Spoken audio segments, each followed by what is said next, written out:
नमस्कार प्यारे दोस्तों, एक बार फिर हाजिर है आपका दोस्त यार चौधरी। और आज का जो टॉपिक हमने लिया है वो राजस्थान के एकीकरण से जुड़ा हुआ टॉपिक है। राजस्थान का एकीकरण राजस्थान के जीके में बड़ा इंपॉर्टेंट टॉपिक, बड़ा महत्वपूर्ण टॉपिक है। यहां से 3-4 सवाल हर बार हर एग्जाम में देखने को मिलते हैं। तो इसी से जुड़ा हुआ एक टॉपिक आज हमने लिया है। राजस्थान के एकीकरण के समय के शासकों की आज हम छोटी सी क्लास में चर्चा करने वाली है और कोशिश ये करेंगे कि इस एकीकरण में जितने भी राजा हुए हैं, एकीकरण के समय जितने भी शासक हुए हैं, 19 रियासतों के और 3 ठिकानों के जितने भी शासक हुए, उन शासकों के कम से कम नाम आज की क्लास में हमें याद हो जाए। ये अपना टारगेट है। कोशिश करते हैं, भरपूर मेहनत करते हैं और याद करने की कोशिश करते हैं कि वो कौन से शासक थे उस रियासत या उस ठिकाने के जो एकीकरण के समय वहां के थे।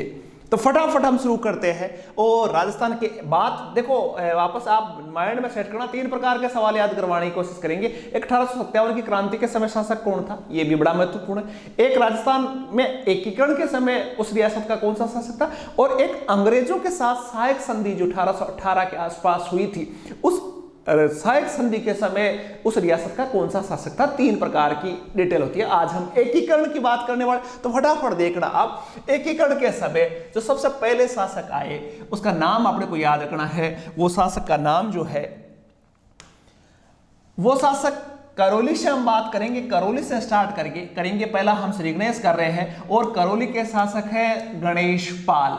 अब याद कैसे करें, गणेश पाल की बात करें तो हमने क्लास में पहले ही नाम पेश को रखा है। तो हमें जब भी कोई काम स्टार्ट करते हैं तो कहते हैं ना श्री गणेश करो, तो गणेश श्री गणेश करो, श्री गणेश करो, ये अपने को याद रखना है। श्री गणेश करो, करो का मतलब है करौली और श्री गणेश का मतलब है गणेश पाल। तो याद रखना है करौली के जो शासक थे एकीकरण के समय वो कौन थे, गणेश पाल। गणेश पाल, श्री गणेश करो, करो का मतलब करौली और श्री गणेश किसका, श्री गणेश पाल वहां के शासक थे। पहली बात याद रह जाएगा। वापस अभी पन्ना पलटते ही वापस भूल मत जाना। दूसरा है अलवर के शासक की बात करें तो उस समय अलवर के शासक थे तेज सिंह। देखो आप ABCD का आपको मत्स्य संघ की बात करेंगे तो अलवर के समय, उस समय जब एकीकरण हो रहा था, मत्स्य संघ बन रहा था, तो तेज सिंह शासक थे। कैसे याद करें हम, तेज सिंह तो अभी याद रह जाएगा, बाद में भूल जाएंगे।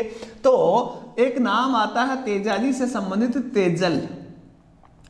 तो तेजल को मैं यूं लिख रहा हूं, तेजल। तो तेज सिंह अलवर, दूसरा नाम अपने को रखना कैसे, तेजल। तेज सिंह किसके शासक थे, अलवर के शासक थे। पहले शासक कौन, श्री गणेश करो, गणेश पाल कहां के शासक थे, करौली के शासक थे। तीसरा है जैसलमेर के शासक है गिरधर सिंह। थोड़ा सा कंफ्यूजन किताबों में अलग अलग आता है गिरधर सिंह के बारे में। तो जैसलमेर के शासक थे गिरधर सिंह। और गिरधर किसको बोलते हैं, श्री कृष्ण को बोलते हैं। अभी तो हम मना रहे हैं, कृष्ण को बोला जाता है। तो जय किसकी करो, जय किसकी करो, गिरधर की करो, गिरधर गोपाल, गिरधर की। जय किसकी करो, गिरधर की करो। जय का मतलब, जय ऐसे लिखा जाता है लेकिन अपने याद रखने में जय, जय जयपुर मत करना, जय गिरधर, जय गिरधर, जय गिरधर, जय गिरधर। तो जैसलमेर के शासक थे गिरधर सिंह, याद रख लेना।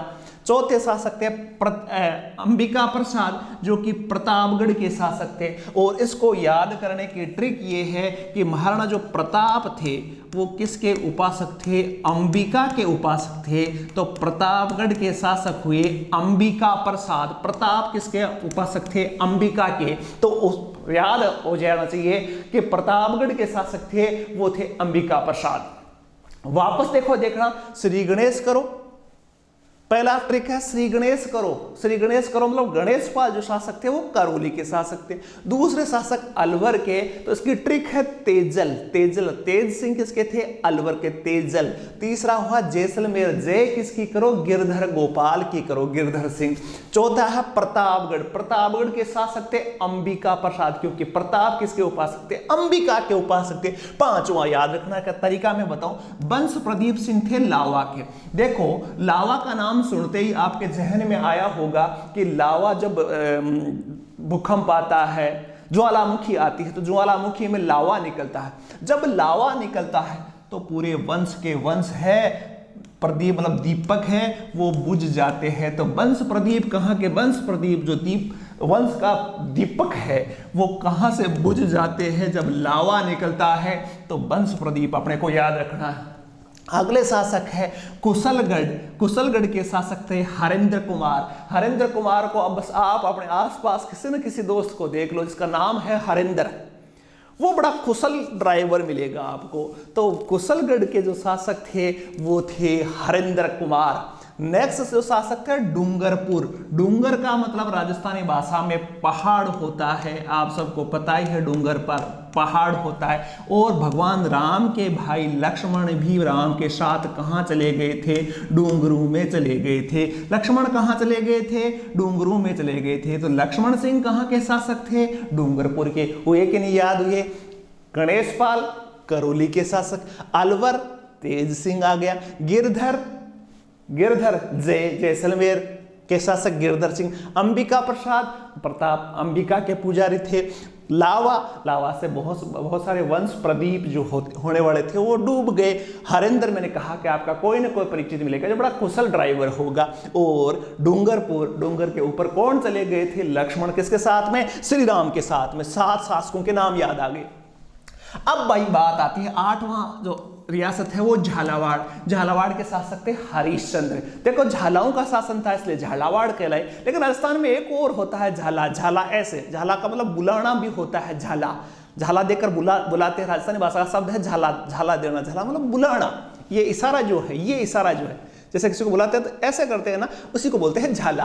तो हमें झाला किसी दोस्त को नहीं देखना है, हरिश्चंद्र का मतलब है हरि को बुलाना है। हमें झाला किसको देना है, हरीश को। झाला किसको देना है भाई, हरीश को। अपने को झाला किसको देना है, हरि को बुलाना है। तो हरिश्चंद्र का हो गया।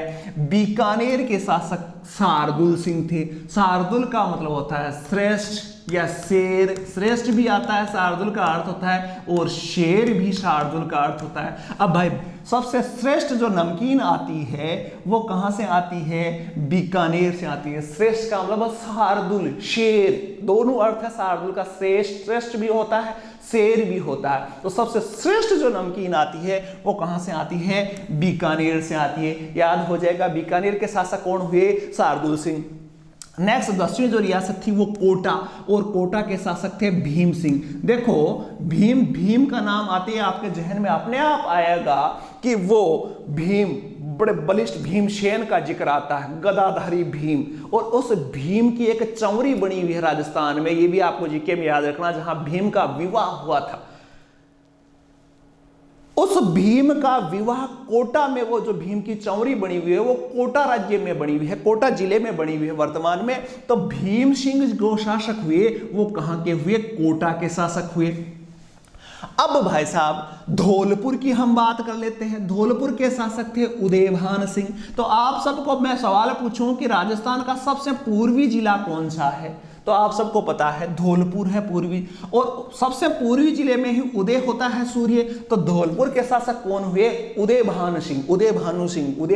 भानु का मतलब सूर्य होता है, उदय होता है। राजस्थान में कहां सबसे पहले होता है, तो आप हमें पता है सबसे पूर्वी जिला जो धौलपुर है वहां होता है। तो धौलपुर के शासक हो गए उदयभान सिंह। नेक्स्ट है नीमराना ठिकाना था, तो नीमराना के ठिकाना के शासक थे राजेंद्र सिंह। ये भाई साहब नीम का पेड़ है, और इस नीम के पेड़ के नीचे जो लड़का खड़ा है उसका नाम है राजेंद्र कहां खड़ा है, नीम के पेड़ के नीचे। तो नीमराना के शासक हो गए राजेंद्र सिंह हो गए। अब बात करते हैं सिरोही। बड़ी इंटरेस्टिंग ट्रिक है सिरोही की। सिरोही देखो, सिरोही का नाम आते ही राजस्थान के कुछ अंचलों में जो हलवा होता है, हलवा खाया है ना आपने, हलवा को सीरा भी बोलते हैं, शीरो भी कहते हैं इसको। राजस्थानी में हलवा का ही क्या है, सीरो। तो भाई जब सीरो खाओगे आप, हलवा खाओगे आप, तो अभय मिलेगा इस ठंड के दिन। अभी दिसंबर चल रहा है, गज कड़ाके की ठंड चल रही है और डर लगता है सर्दी का, और उस डर से बचना है तो हमें क्या खाना पड़ेगा, सीरो खाना पड़ेगा। सीरो से क्या मिलेगा आपको, अभय मिलेगा। अभय, जिसको डर नहीं लगता, भय से मुक्ति मिलती है। किससे मिलती है भय से मुक्ति कैसे मिलेगी, जब आप हलवा खाओगे। हलवा को राजस्थानी में क्या बोलते हैं, सीरो बोलते हैं। नेक्स्ट है भरतपुर के ब्रजेंद्र सिंह थे। और आप सबको पता है ब्रज क्षेत्र जो पड़ता है वो भरतपुर वाला क्षेत्र पड़ता है। तो आपको सीधा ही याद आ जाएगा भरतपुर और ब्रजेंद्र। देखो भरतपुर में भी भैर है और इसमें बैर है, तो भैरय और बैरय दोनों मिलते ऐसे भी याद कर सकते हो। और भरतपुर क्षेत्र है वो ब्रज क्षेत्र है, इसलिए ब्रजेंद्र सिंह इसके शासक थे। लास्ट में थोड़े से शासक और देते हैं, ये बूंदी और बहादुर सिंह। मैंने कहा सीरा खाने से क्या होता है, सीरा खाने से क्या होता है भाई, हलवा। सीरा, सीरा को मतलब हलवा, तो सिरोही के शासक थे अभय सिंह। ऐसे ही यदि आप बूंदी के लड्डू खाओगे तो बड़े बहादुर हो जाओगे। बूंदी के लड्डू तो आपने खाए होंगे और बूंदी के लड्डू से क्या हो जाओगे, आप बहादुर हो जाओगे। तो बूंदी के शासक कौन थे, बहादुर सिंह। याद हुआ कि नहीं हुआ, मुंह लपलपा रहा होगा, कभी सीरे की बात कर रहा हूं, कभी बूंदी की बात कर रहा हूं। अगली बात करते हैं किशनगढ़। किशनगढ़ के सुमेर सिंह याद रखना, किशनगढ़ जो थे उसके सुमेर सिंह याद रखना। आप यूं ही याद रखना, इसका कोई ट्रिक नहीं बनाते हैं, चलो एक बिना ट्रिक का याद रख लो। किशनगढ़ के शासक थे सुमेर सिंह। किशन को सुमेरना, आप यूं भी याद रखना, किशन को सुमरना है।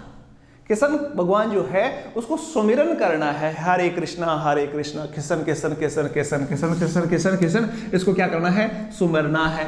शाहपुरा, शाहपुरा देखो नाम से अर्थ पता है, शाह बोलते थे राजा को, शाहपुरा। शाहपुरा, पूरा का पूरा शाह, शाह राजा, पूरा का पूरा राजा के जब दर्शन हो जाए तो उसको बोलते हैं सुदर्शन। पूरे के पूरे राजा के दर्शन होते थे। पहले दरोगा दर्शन होता था, पूरे रानियां बैठती थी, राजाओं के दर्शनों का भी एक परंपरा होती थी।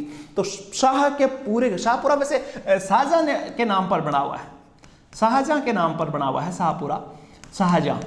तो इस शाहजहां थे, इसके क्या चाहिए हमें, सुदर्शन चाहिए। शाहपुरा, पूरा शाह की बात आती है तो उसका क्या करना चाहिए, सुदर्शन करना चाहिए। जोधपुर के शासक हनुमंत सिंह, जोधपुर के शासक हनुमंत सिंह, याद रख लेना इसको। उदयपुर के शासक भूपाल सिंह, याद रख लेना इसको। जयपुर के शासक मान सिंह, इसको भी याद रह जाएगा। बांसवाड़ा के शासक चंद्रवीर सिंह, ये थोड़ा सा मोस्ट है सवाल। बांसवाड़ा के शासक जो चंद्रवीर सिंह थे उन्होंने कहा भी था कि मैं अपने डेथ वारंट पर हस्ताक्षर कर रहा हूं, यूं ही याद रखना है। चंद्रवीर सिंह ऐसे शासक थे, जब एकीकरण पर साइन किया था उन्होंने, तो उन्होंने कहा था कि डेथ वारंट पर हस्ताक्षर कर रहा हूं क्योंकि मेरा चांद अब डूब गया, किस्मत का चांद है वो डूब गया है। ये बांसवाड़ा वाले थे। चंद्रवीर सिंह को लगा कि अब बांस के डंडे हैं वो मिलेंगे क्योंकि एकीकरण के बाद में राजा का शासन नहीं रहेगा, तो इसी का डेथ वारंट की बात आई थी। तो यूं ही याद रखना। टोंक के शासक थे इस्माइल अली खान, एकमात्र मुस्लिम रियासत थी। अब बेचारा मुस्लिम रियासत, इतने नाम है तो मुस्लिम रियासत वाला अकेला बेचारा क्या करेगा, तो इस्माइल दे रहा था, इस्माइल मुस्कुरा रहा था बेचारा बैठा बैठा। तो इस्माइल अली खान यहाँ के शासक थे। देखो बड़ी शानदार ट्रिक है, एक बार वीडियो देखते ही उसके बाद में आप अपने आप से प्रश्न करना कि अलवर के शासक कौन थे, सीधा याद आ जाना, तेजल। सिरोही के शासक कौन थे, बूंदी के शासक, बूंदी से क्या होता है, बूंदी खाने से क्या होता है, बूंदी के लड्डू खाने से क्या होता है, बहादुर सिंह। बहादुर सिंह हो गए। किशनगढ़ के, किशन को सुमेरना है अपने को, किशन को सुमरना है अपने को। जय गिरधर गोपाल किशन सुमेरे, जय गिरधर गोपाल किशन सुमेरे। जोधपुर के हनुमंत सिंह, उदयपुर के भूपाल सिंह, क्योंकि भूपाल सिंह, भूपाल का मतलब पृथ्वी का पालन करने वाला, और उदयपुर के शासक तो सबसे वरिष्ठ शासकों में से माने जाते हैं, बड़े शानदार इनका इतिहास है। तो भूपाल हो गए उदयपुर के शासक। देख देख कितने याद हुए हैं आपको। यदि अच्छी है आप मेरी ट्रिक लगी है तो कमेंट करके जरूर मुझे बताना। कुछ शासकों के नाम जरूर इतिहास में जैसे जैसलमेर का भी जिक्र, अलग अलग शासकों के बारे में डिटेल मिलती है, तो कोई कन्फ्यूजन हो तो कमेंट करके जरूर बताना। क्लास कैसे लगी ये जरूर बताना। नेक्स्ट क्लास में ऐसे ही हमें याद करने वाले ट्रिक लेके फिर आऊँगा। तब तक के लिए शुभ रात्रि। हलवा, बूंदी, सीरा ये आप खाते रहो, मस्त रहो, बिंदास रहो। थैंक यू, धन्यवाद।